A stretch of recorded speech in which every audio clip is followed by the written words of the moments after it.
Naam, tunawasalimuni popote mlipo wapenzi watazamaji wa Kibenge TV, huku tukitumaini ya kwamba mpaka sasa bado mnaendelea salama salimini, na hiyo ndiyo furaha yetu.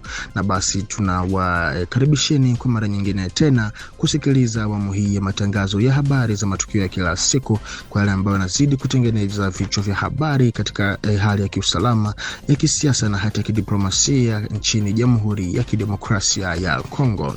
Na tutakwenda kuanza na habari kutokana na tamko lililotolewa Ijumaa ya tarehe 17 Aprili mwaka huu mjini Musienene katika wilaya ya Lubero, ambako asasi ya kirahia ya mkoa wa Kivu Kaskazini imeeleza wasiwasi mkubwa kuhusu ongezeko la matukio ya ukatili wa silaha katika eneo hilo.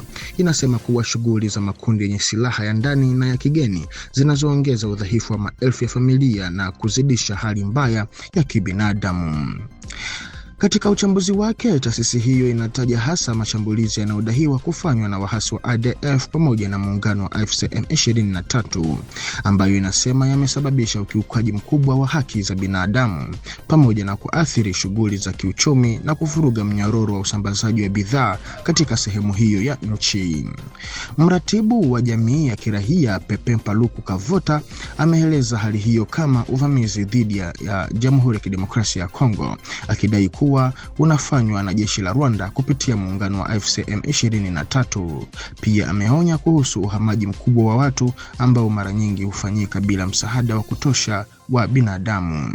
Katika tamko lake ameorodhesha vitendo mbalimbali vinavyoendelea katika maeneo yaliyoathiriwa na migogoro, ikiwa ni pamoja na kuanzishwa kwa tawala mbadala, kulazimishwa kwa vijana kujiunga na makundi yenye silaha, vitisho dhidi ya wanaharakati na watetezi wa haki za binadamu, pamoja na visa vya utekaji na kukamatwa kiholela.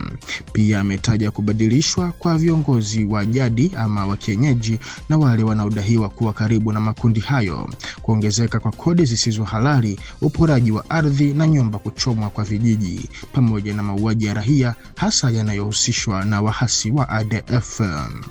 Kukabiliana na hali hiyo, jamii ya kirahia ya Kivu Kaskazini inaitaka serikali ya Kongo kuhakikisha uanzishwaji wa hifadhi ya jeshi la ulinzi yani RAD, ambayo inaonekana kama njia ya kusaidia kuimarisha usalama wa taifa. Pia inapendekeza utekelezaji kamili wa azimio ya Baraza la Usalama la Umoja wa Mataifa namba 2773 ama 2673 na 2808 ama 2808, huku ikiitaka MONUSCO kuunga mkono makubaliano ya kimataifa ikiwemo yale ya Washington na Doha ili kusaidia kupunguza mivutano na kuleta utulivu wa kudumu katika mashariki mwa nchi. Na katika upande wa kidiplomasia, kuhusiana na swala zima la michakato ya kutafuta amani ya kudumu katika mashariki mwa Jamhuri ya Kidemokrasia ya Kongo na maeneo ya ukanda nzima wa Maziwa Makuu, mratibu na mshauri mkuu wa serikali ya Marekani kuhusiana na mambo ya Afrika Bwana Masad Boulos kupitia akaunti yake ya mtandao wa X ameweka wazi kuwa alifanya mkutano alioueleza kuwa wenye tija na rais wa Kongo Felix Antoine Tshisekedi, ambapo walijadili masuala mbalimbali muhimu ya ushirikiano wa pande mbili. Kwa mujibu wa maelezo yake, mazungumzo hayo yalijikita katika mada kadhaa zikiwemo hali ya usalama katika eneo la Maziwa Makuu, kuimarisha ushirikiano wa kiuchumi kati ya pande hizo mbili, pamoja na matarajio ya maendeleo ya muda mrefu ya Jamhuri ya Kidemokrasia ya Kongo. Afisa huyo wa Marekani pia alisifu kile alichokiita mwelekeo chanya uliotokana na mazungumzo ya hivi karibuni yaliyofanyika nchini Swiss kati ya serikali ya Kongo na kundi la M23, akisema kuwa hatua hiyo ni ishara ya kuhimiza juhudi za amani mashariki mwa nchi. Alisisitiza umuhimu wa kuendeleza mazungumzo kati ya pande husika ili kuimarisha juhudi za kupunguza mvutano na kudumisha utulivu. Pande zote mbili pia zimeripotiwa kukubaliana juu ya haja ya kuunga mkono juhudi za kuimarisha usalama, kuimarisha taasisi za serikali pamoja na kukuza fursa za kiuchumi kwa wananchi wa Kongo. Hatimaye imeelezwa kuwa ushirikiano endelevu kati ya Washington na Kinshasa utaendelea kuwa muhimu katika kusaidia juhudi zinazoendelea kwa lengo la kufanikisha amani ya kudumu na maendeleo endelevu katika eneo hilo. Na tukielekea kuelekea kuanza kwa operesheni za urejeaji wa hiari kwa wakimbizi, mamlaka za Burundi kwa kushirikiana na Haut Commissariat des Nations Unies pour les Refugiés HCR zimefafanua hatua za msaada zitakazotolewa kwa wakimbizi wa Kongo wanaotaka kurejea katika nchi yao.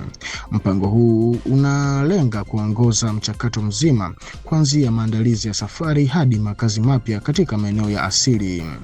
Kabla ya safari, kila mkimbizi anayestahili kurejea atapokea posho ya maandalizi ya dola za Kimarekani 30, yani $30 American, itakayolipwa kwa fedha za Burundi.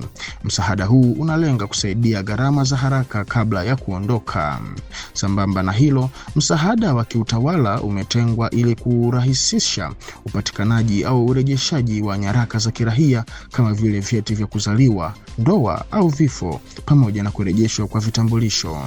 Pia kuna msaada maalum kwa ajili ya kuunganisha familia zilizotengana. Usafiri wa wakimbizi utapangwa kwa njia rasmi na iliyoratibiwa, ambapo safari zitapangwa kutoka katika kambi maalum. Washiriki wa mpango wataandamana hatua kwa hatua ili kuhakikisha usafiri salama na wa mpangilio kuelekea maeneo yao ya kurejea nchini Kongo. Baada ya kufika, hasa katika mkoa wa Kivu Kusini, warejeaji wanaweza kupokelewa kwa muda katika vituo vya mpito kulingana na mahitaji yao. Pia watapewa msaada wa chakula kwa kipindi cha miezi miwili, iwe kwa njia ya chakula au msaada wa fedha, ili kukidhi mahitaji ya haraka baada ya kuwasili. Mpango huo pia unatoa msaada wa kifedha kwa ajili ya kusaidia urejeaji wa kijamii na kiuchumi wa kaya au menage. Kila mtu mzima ama adult atapokea dola zipatazo 500 za Kimarekani, 150 za Kimarekani, yani $60 American, wakati watoto walio chini ya miaka 18 watapata dola 75, yani $75. Aidha, msaada wa ziada wa dola 100, yani $100 kwa kila mtu umetengwa kwa ajili ya kusaidia malazi. Msaada maalum pia umejumuishwa katika mpango huo. Kaya au menage zilizo katika mazingira magumu zitapata ruzuku ya elimu ya dola 81, yani $81 kwa kila mtoto ili kurahisisha kurejea shuleni. Vile vile, wanawake wenye umri kati ya miaka 12 hadi 49, yani entre 12 et 49, watapokea vifaa vya usafi vya thamani ya dola 46, yani $46. Zaidi ya msaada wa kifedha na vifaa, mpango huu umeundwa kusaidia urejeaji endelevu na wataratibu wa warejeaji. Unazingatia mahitaji muhimu kama chakula, makazi, afya na elimu kwa lengo la kurahisisha ujumuishwaji wao katika jamii zao za asili. Kuanzia kambi za wakimbizi nchini Burundi hadi makazi yao mapya nchini Kongo, wakimbizi wanaostahili watanufaika na mpango kamili wa msaada unaochanganya msaada wa kifedha, uratibu wa usafiri na msaada wa kijamii kwa lengo la kuhakikisha urejeaji salama na kuimarisha uwezo wao wa kujitegemea kwa muda mrefu. Na kwa taarifa hii, mpenzi mtazamaji wa Kibenga TV, ndiko ambako tunakwenda kutia nukta kwa awamu hii ya matangazo ya habari za matukio ya kila siku kwa wale ambao wanazidi kujiri katika nchi ya Jamhuri ya Kidemokrasia ya Kongo. Na basi tunakushukuru kwa kwanza na kumaliza nasi, na pia tunakusihi ubaki sambamba nasi hapa kwenye channel yetu ili uzidi kufaidi habari motomoto kutoka kwetu. Basi tukutane panapo majaliwa, tunawashukuruni.